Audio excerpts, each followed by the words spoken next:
And I remember they were out on the street down below my apartment, and they were trying to listen to radios. So I took my little radio and put it in the window so they could hear it, because the war was being declared. In those times, all we had was the radio, you know, and it wasn't frightening or anything at that time, but it did as time went on. Started to manufacture soda, and we got a little warehouse, and we would make the soda and then go out with the truck on it. And then we couldn't get the sugar to manufacture, so we had to go completely out of business and just getting started, you know. We lost everything. 41, food was rationed. We were told at certain times, we could get food. We had to have our rationing tickets, each a different color for meat, sugar, etc. The amount you got was based on number in family and had to last until your next amount was issued. For instance, if you did not use tea, you could trade that ticket with a friend or family and get a ticket your friend could not use.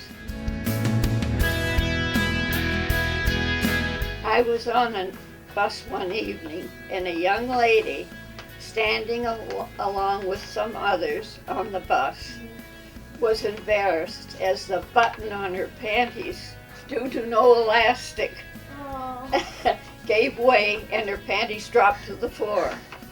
And those young troops were quite proper and ignored it. Not today would they do that. Not today. December 7th, 1941. Oh, I remember that one well. Yeah. I remember that so well, and I remember President Roosevelt. I still loved his voice and the fireside chats he used to have. That was terrible, and I remember that day. I was living in Longale at that time, and the radio was on, and that announcement came over, and it was the most devastating news to hear. Although we had been wishing since 1939 that America would join us. We needed the help, and they were, you know, now that I've learned a lot about history since then, which is a favorite subject of mine, he was helping us. You know, they didn't declare war, which we had hoped they would, but once December 7th came, 1941, they came right into the war. I do remember working for the Red Cross and doing, you know, and like, for instance, now, if a piece of clothing wore out, you didn't throw it out.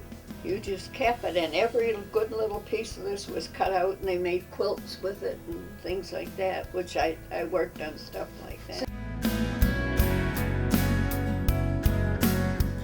We lost that boy that I had. He was just 2.5, and I was 6 months pregnant with my boy that I have now.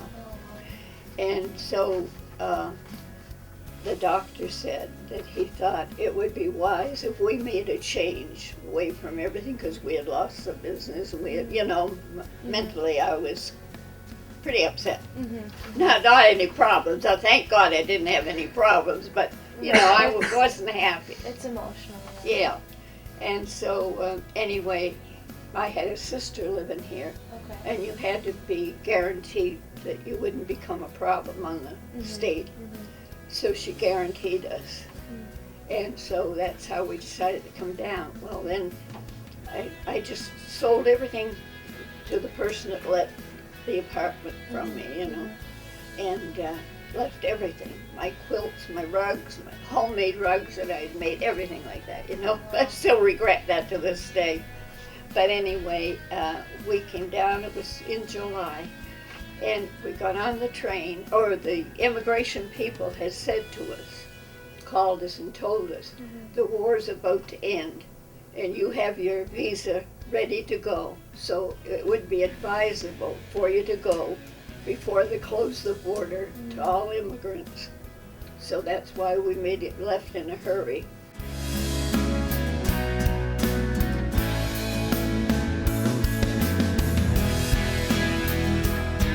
I think Truman did a good job by doing it, but at the same time, it's tragic.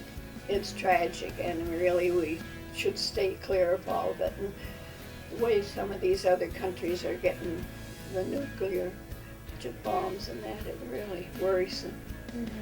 But when it happened, it certainly is still to this day, it's a sad, sad thing. Yeah, we were reading a lot of letters, and a lot of women shared the same opinions. Yeah. Like they were like, "I'm glad the war's over," but some of the women that were writing letters in 1940s actually predicted the Cold War. Yeah, they were like, what's going to happen now when countries get their hands on it? They're just going to be like, "Oh, I'm going to nuke you. No, I'm going to nuke you." Yeah, that's right. That's true. Yeah, and to me, we'll never have peace. I don't think we'll ever anymore have peace. I don't think the future generations will have the peace that we had. Certainly matured me, I'll tell you that, because life was carefree. You didn't, you had your good times, and you just went on day by day with no worries. If you had a worry, you threw them off mighty quick and went on. But as you mature, you know there's more to life than just good time.